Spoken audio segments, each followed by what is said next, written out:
tinda namin dito ay siopaw, siomay, french fries, at marami pang iba.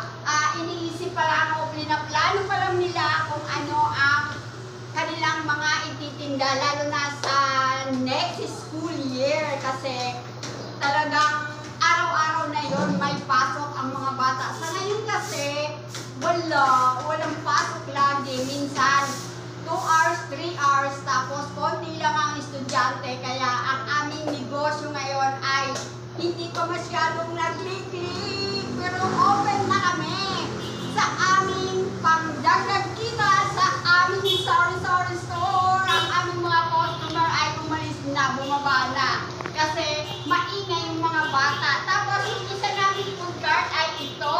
Oh. Ang aming tinda, mayroon kaming mga tinapay, mayroon kaming yema, ayan mga chicheria. Tapos mayroon kaming mini donuts, tapos hot noodles.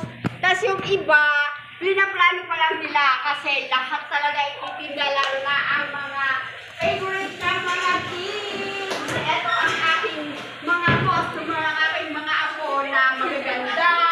At ito ang aming panganay.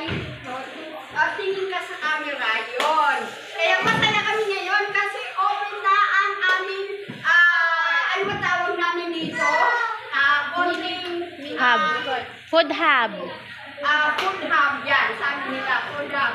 Ayan. Si Jet, ayan.